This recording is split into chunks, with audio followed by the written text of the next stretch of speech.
बिस्मिल्लाहिर्रहमानिर्रहीम। मैं घर आते ही मुंह हाथ धोकर सहन में रखी चायपाई पर बेसुध सा लेट गया और तकरीबन 5 मिनट बाद आंखें खोलकर अम्मा को हाँक लगाकर कहा। भूख से मेरी अंतड़ियां दर्द करने लगी थी।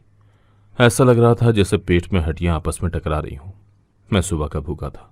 सुबह जल्दी में निकल गया था कि नौकरी मिल जाएगी, मगर पूरे दिन की खज्जल ख्वारी के बाद मुझे नौकरी का नून भी नहीं मिला था, जिस पर मेरा दिलो दिमाग गम से बोझल और उकताया हुआ था। अपनी तकलीफ पर काबू पाता मैं खाने का इंतजार कर रहा था। जब ऐसा महसूस हुआ जैसे मेरे सर पर कोई खड़ा है, मैंने अचंभे से आंखें खोलकर देखा तो वहां मेरी अम्मा खड़ी थी, जिसे देखकर मुझे धचका लगा।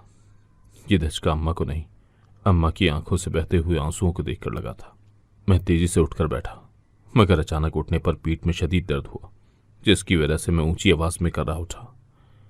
मेरी कर्रा सुनकर अम्मा रोना भूलकर परेशानी से मेरी तकलीफ की वजह के बारे में इस्तफसार करने लगी, जिस पर मैंने अम्मा को तसल्ली दी कि मुझे कुछ नहीं हुआ, बल्कि मैं बिल्कुल ठीक हूं।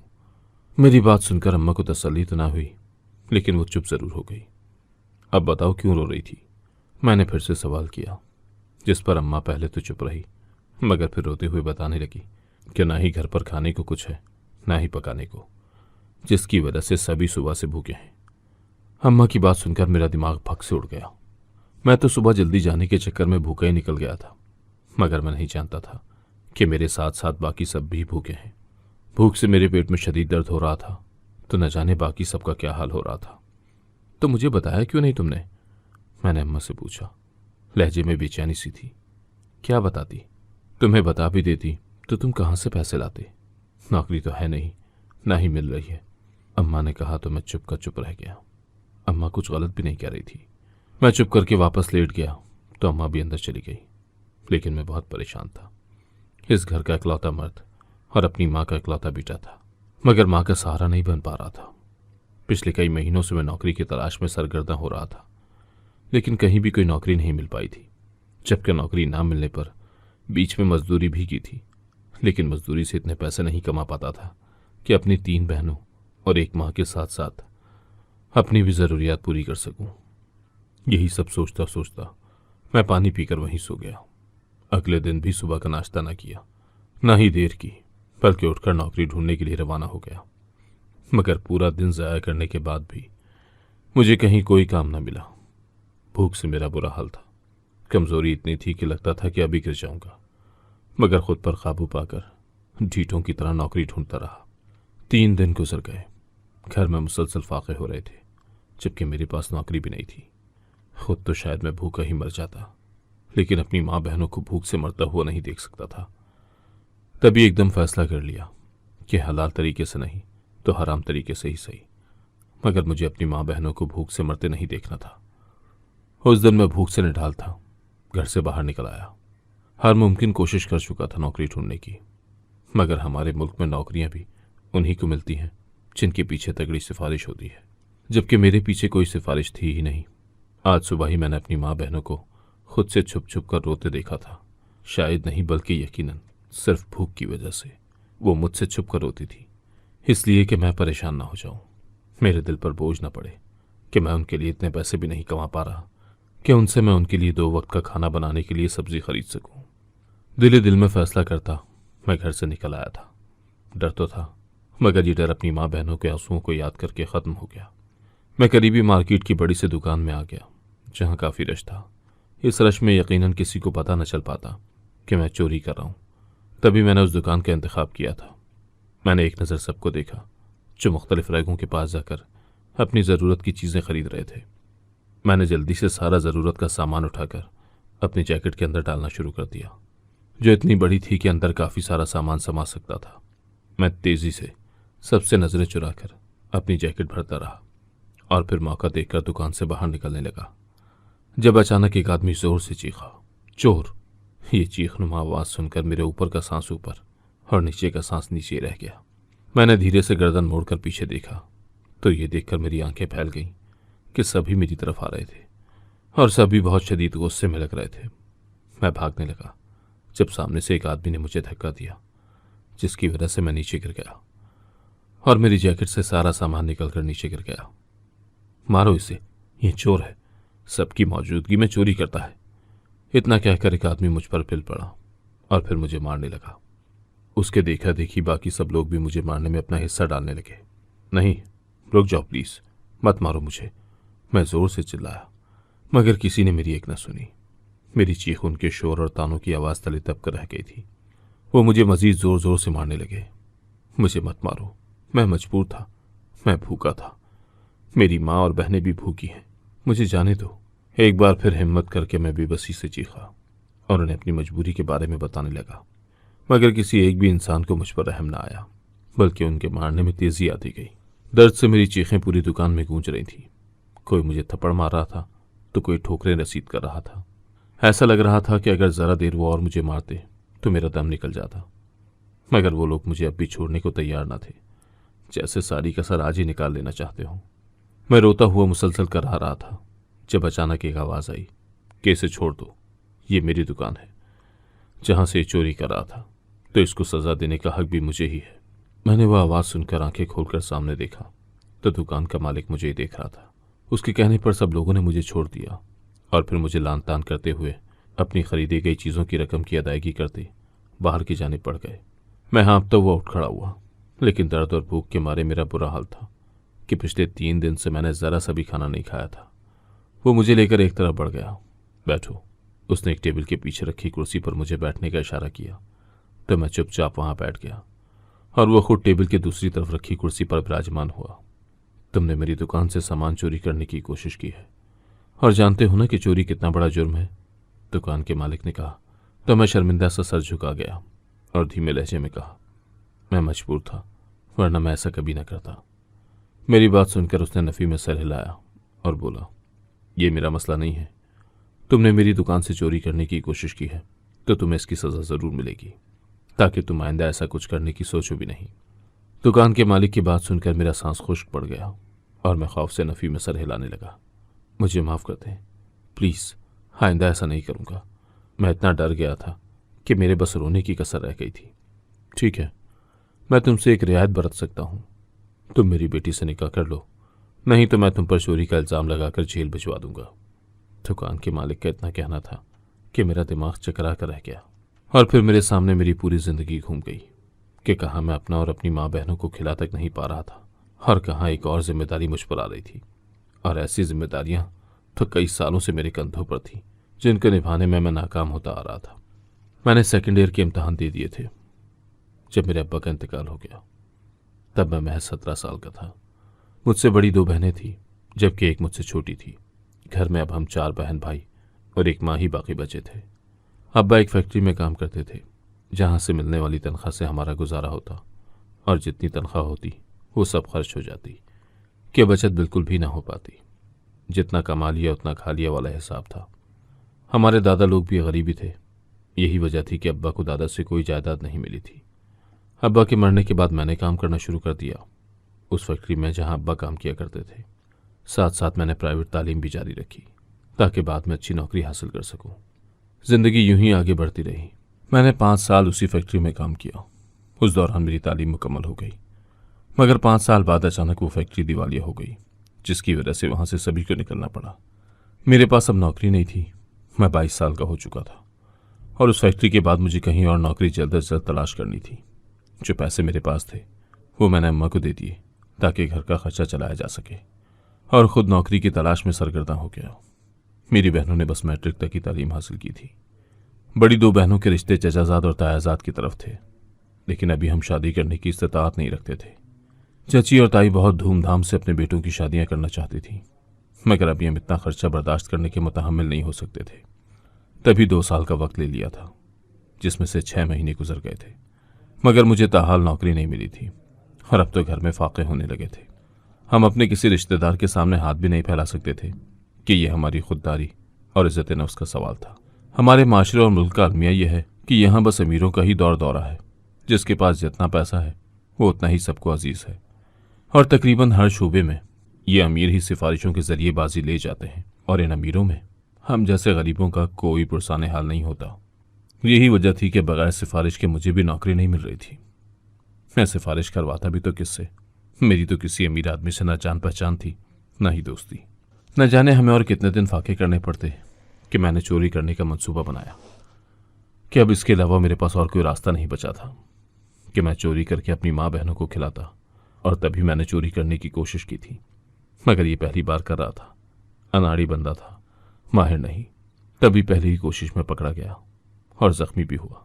और अब दुकान का मालिक मुझे जेल भिजवाने की धमकी देकर अपनी बेटी से मेरा निकाह करवाना चाहता था, जो कौन थी, कैसी थी, बड़ी थी या छोटी, मैं कुछ भी नहीं जानता था। तभी बहुत ज़्यादा परेशान हो चुका था और मेरी समझ में नहीं आ रहा था कि मैं क्या करूं और क्या नहीं। इतना वक्त नहीं है तुम्हारे पास जितना तुम सोचने में लगा रहे हो। अगर इतना सोचना ही है तो मैं तुम्हें चोरी के जुर्म में जेल भिजवा देता हूं। मैं परेशान सा अपनी सोचों में गुम था जब दुकान के मालिक ने कहा। मैं चौंक कर होश में आया। उस वक्त मैं जेल जाने का मुतहम्मिल नहीं हो सकता था, वो भी तब जब मेरी माँ बहनें मेरे पीछे अकेली रह जाती और हमारे पास तो जमानत के लिए वकील करवाने के पैसे भी नहीं थे। मेरे पास इसके अलावा अब कोई रास्ता नहीं था कि मैं दुकान के मालिक की बात मान लूं। मैंने बेबसी से सर हिलाया और कहा, मैं तुम्हारी बेटी से निकाह करने को तैयार हूं। मेरा इतना कहना ही था कि दुकान के मालिक का चेहरा दनक उठा और वह खुशी से मेरा कंधा थपथपाकर उठ खड़ा हुआ। मैं निकाह के इंतजामात करता हूं, दुकान के मालिक ने कहा। तो मैं सर हिलाकर वहीं बैठा रहा। वो फोन पर अपने करीबी दोस्तों और मौलवी साहब को बुलाने लगा, जबकि मैं इन सोचों में परेशान था कि मैं अब इस लड़की को कैसे पालूंगा जो मेरी बीवी बनने जा रही थी। कुछ ही देर में मौलवी साहब और दुकान के मालिक के दोस्त आ गए। पहले मौलवी साहब ने दुकान के मालिक की बेटी से हिजाब को कबूल करवाया और उसके बाद वो मुझसे निकाह कबूल करवा गया। निकाह के बाद सब लोग मुझे मुबारकबाद देते हुए दुकान से निकल गए। सबके जाने के बाद दुकान का मालिक अपनी बेटी को बाहर ले आया, जो बेहद हसीन थी, जबकि मैं तो इस सोच में गुम था कि घर वालों को क्या जवाब दूंगा। अम्मा या बहनें पूछेंगी तो क्या कहूंगा। मैंने एक नज़र अपनी नई नवेली बीवी को देखकर नजरें उस पर से हटा ली। दुकान के मालिक ने मुझे देखा। दुकान के मालिक ने मुझे ढेर सारे पैसे दिए। मैंने हैरत से उसे देखा कि ये इतने पैसे किस लिए, जिस पर दुकान के मालिक ने कहा, तुम्हें पैसों की ज़रूरत पड़ेगी तो ये रख लो। मैं कुछ भी ना बोला और फिर कुछ कहे बिना दुकान के मालिक के हाथ से पैसे थाम दिए। मेरे लिए यही बहुत था कि मैं जेल जाने से बच गया था। मैंने दुकान के मालिक से विदा ली और फिर अपनी बीवी को लेकर घर की तरफ रवाना हुआ। पैसे मैंने संभाल कर रख लिए थे कि उन पैसों से अब माँ बहनों के लिए खाना भी ले लूंगा। मैं पैदल ही घर की तरफ रवां दवा था। वो लड़की बिल्कुल चुप थी, जो काले रंग की चादर में लिपटी हुई थी, मगर मेरा ध्यान उसकी तरफ नहीं था। मैंने पूरे रास्ते उस लड़की से कोई बात नहीं की और फिर उस लड़की को घर ले आया। अंदर दाखिल होने के बाद मैंने अपने पीछे दरवाज़ा बंद किया और उसे लेकर बरामदे में आ गया। मगर जैसे ही मेरी माँ बहनों ने उसे देखा, वो डर कर कमरे में छुप गई। मुझे उनका रवैया समझ में नहीं आया था कि वो क्यों उस लड़की से डरकर छुप गई है। मैंने उस लड़की को वहीं छोड़कर कमरे के दरवाजे पर पहुंचा और दस्तक देने लगा। अम्मा, क्या हुआ है? अंदर क्यों छुप गई हैं आप लोग? बाहर आओ, मुझे आप लोगों से बात करनी है, मैंने जोर से दरवाज़ा बजाते हुए कहा। मगर अंदर से कोई आवाज़ नहीं आई, जिस पर मैं मजीद परेशान हुआ। मगर ना ही अम्मा और ना ही मेरी बहनें दरवाज़ा खोल रही थीं। काफ़ी देर कोशिशें करने के बाद मैं दरवाज़ा खुलवाने में नाकाम रहा, तो उस लड़की को लेकर अपने कमरे में चला आया। यहाँ आराम करो तुम, पलंग की तरफ इशारा करके मैंने कहा, और फिर खुद कपड़े लेकर फ्रेश होने चला गया। कुछ देर बाद मैं जो ही फ्रेश होकर वापस कमरे में आया तो मेरी रूह लरस गई, क्योंकि वो कमरे के वस्त में खड़ी तेजी से गोल गोल घूम रही थी, और इतनी तेजी से कि मेरी निगाह उस पर ठहर ही नहीं रही थी। उसकी काली चादर एक तरफ जमीन पर पड़ी हुई थी, जबकि उसके जिस्म पर एक सफ़ेद रंग का लिबास था। पैरों को छूती लंबी सी सफ़ेद फ्रॉक, जो उसके घूमने के बायस हवा में लहराने लगी थी। काले बाल बिखरे हुए और हाथ हवा में बुलंद थे, जबकि उसका सर उसके दाएं कंधे पर ढलका हुआ था। मुझे एकदम से उससे बेतहाशा खौफ महसूस हुआ और मैं तेजी से कमरे का दरवाज़ा बाहर से बंद करके कमरे से निकल गया। बाहर आकर मैंने गहरे गहरे सांस भरकर खुद को पुरसुकून करना चाहा, मगर भूख ने निढाल कर रखा था। तभी जरा सा सुकून महसूस ना हो सका, जिस पर मैं उस लड़की और उसकी हरकत के बारे में सोचता हुआ तेजी से घर से निकल गया। उस लड़की के बाप ने जो पैसे मुझे दिए थे वो मेरे पास थे, जिनमें से कुछ पैसों से मैंने पका पकाया खाना लिया और रात के लिए सब्जी भी खरीद ली। बाकी पैसे संभाल कर रखे और फिर वापस घर की तरफ रवाना हुआ। घर पहुंचा तो मेरी माँ और बहनें बरामदे में परेशान सी मौजूद थी। मैंने कुछ भी पूछे बगैर खाना और रात के लिए सब्जी उनके हवाले की और फिर पलंग पर लेटकर आराम करने लगा। कुछ देर में मेरी बड़ी बहन खाना डालकर ले आई तो मैं चुपचाप खाने लगा। खुद पर जमी अपनी माँ और बहनों की निगाहें मैं बखूबी महसूस कर सकता था। मगर मैं नज़रअंदाज करके उस लड़की के बारे में सोचते हुए खाना खाता रहा। मेरी माँ और बहनों ने भी खाना खा लिया। तुम इसे घर क्यों लाए हो? खाना खाने के बाद अम्मा ने मुझसे सवाल किया। अंदाज में संजीदगी थी। मैंने इससे निकाह कर लिया है और अब से वो मेरी बीवी है, तो इसी घर में रहेगी, मैंने धीमे लहजे में जवाब दिया था, जिस पर वो सब चौंक कर रह गई। मगर क्यों? मेरी बड़ी बहन ने परेशानी से पूछा। इसका बाप मजबूर था और जल्द अज जल्द इसका निकाह करवाना चाहता था, तभी मैंने हामी भर ली। मैंने झूठ बोल दिया कि अपनी चोरी वाली हरकत के बारे में मैं उन्हें कुछ भी बताना नहीं चाहता था। मेरी बात पर वो कुछ लम्हों के लिए खामोश हो गई। इसमें इतना परेशान होने वाली क्या बात है? मुझे किसी न किसी से तो शादी करनी ही थी, तो अच्छा है कि इस लड़की से हो गई। शादी के अखराजात भी बच गए और मुझे बीवी भी मिल गई। मैंने हल्के फुल्के अंदाज में कहा तो सबने मुझे गुस्से से देखा। तुम जानते नहीं हो उसके बारे में कि ये कौन है, इसीलिए इस बात को हल्का ले रहे हो। वो एक खतरनाक लड़की है जिसे तुम अपनी बीवी बनाकर ले आए हो। इतनी बड़ी दुनिया में तुम्हें बस वही लड़की मिली थी शादी करने को? अम्मा ने शदीद गुस्से में कहा तो अब की बार मैं उनके अंदाज पर चौंका। वो पहले भी उस लड़की को देखकर डरकर कमरे में जा चुकी थी और अब वो लड़की कमरे में थी तो बाहर आ गई थी। तब तो मैं पूछ नहीं सका था, तभी अब पूछा कि क्यों, उस लड़की से इतना डर क्यों रही है? तो मेरी बड़ी बहन बताने लगी कि उस लड़की में जिन हाजिर होते हैं जो इंसान को नुकसान पहुंचाते हैं। ये पूरे मोहल्ले और शहर में बहुत खतरनाक मशहूर है। तुमने क्यों उससे निकाह किया? अपनी बहन की बात सुनकर मैं मजीद उलझा। क्या ऐसा कुछ लगता तो नहीं था? हाँ, और जब उस पर जिन आते हैं तो उसे बिल्कुल पता नहीं होता कि वो क्या कर रही है, बस लोगों को मार देती है, मेरी छोटी बहन ने मजीद बताया।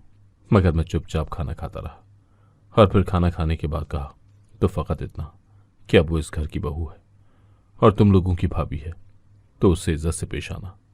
इतना कहकर मैं उस लड़की के लिए खाना लेकर कमरे में आ गया जो मेरी बीवी थी। उसका नाम ताबीन था। मैं कमरे में आया तो वो लेटी हुई थी। मेरे इशारे पर उसने उठकर खाना खाया और फिर खाना खाकर वापस लेट गई, जिसके बाद मैंने खामोशी से बर्तन बाहर रखे और उससे उसके बारे में बातें करने लगा। मगर उसने अपने नाम के अलावा कुछ भी न बताया। उसे कुछ देर पहले दौरा पड़ा था, यानी कि ये बात सच थी कि उसमें जिन हाजिर होता है। मैंने फैसला किया कि उसे किसी पीर के पास ले जाऊंगा, मगर इससे पहले मैं ताबीन के बाप यानी अपने ससुर से ज़रूर मिलना चाहता था ताकि सारा मसला जान सकूं।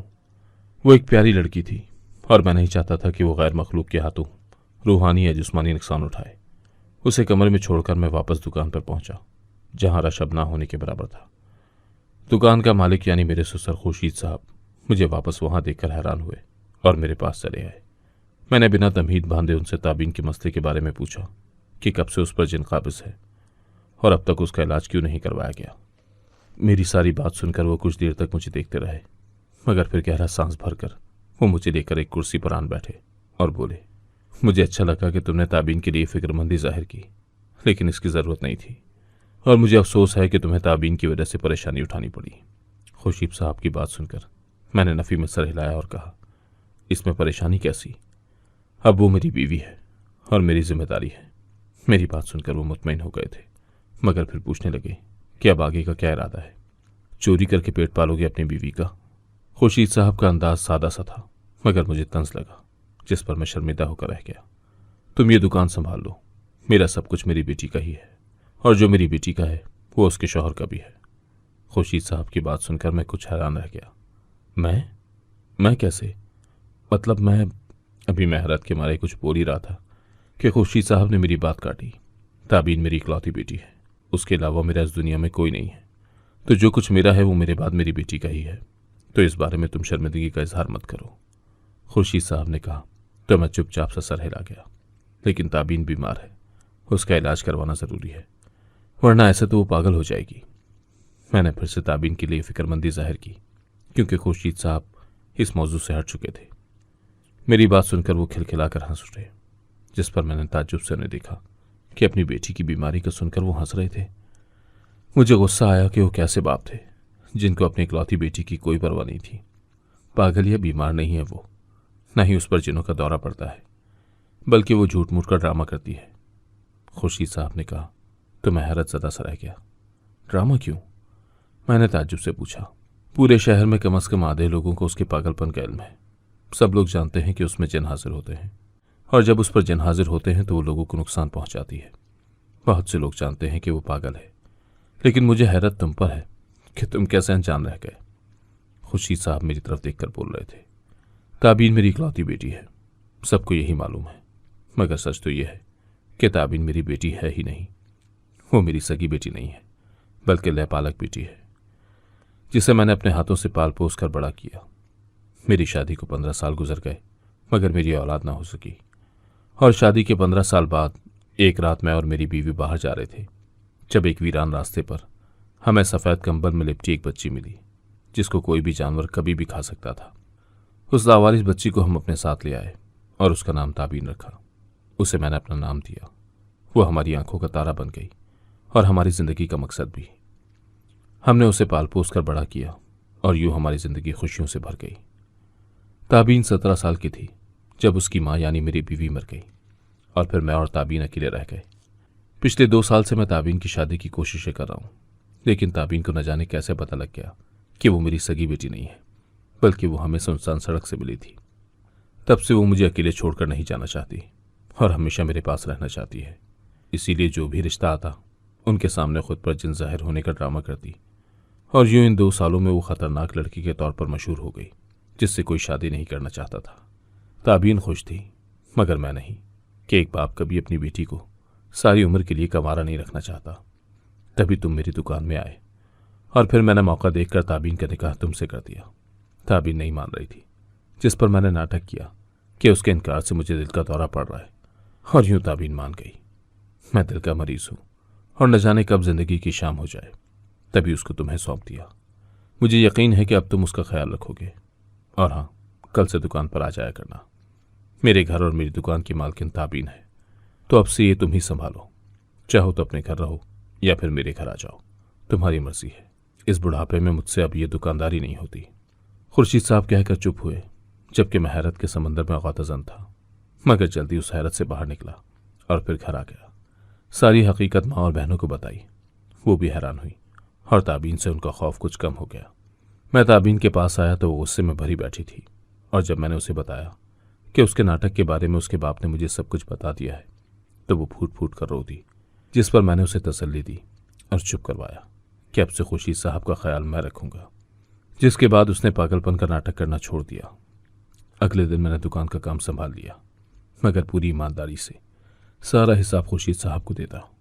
ताबीन को मैंने उसके मायके ही छोड़ दिया और खुद हफ्ते के 3 दिन उसके पास और 3 दिन अपनी माँ बहनों के पास रहता, जिस पर किसी को एतराज़ ना था। 1 साल में काम करके मैंने अपनी बड़ी बहनों की शादी कर दी और 1.5 साल बाद खुर्शीद साहब का इंतकाल हो गया, जिस पर ताबीन वापस मेरे घर आ गई। उनका मकान ताबीन के नाम था, जिसे ताबीन ने याद के तौर पर रखा था। बेचा नहीं, मगर किराए पर चढ़ा दिया। अब हमारी जिंदगी ताबीन के संग खुशगवार से गुजर रही थी और मुझे यकीन था कि अब हम खुशी खुशी जिएंगे।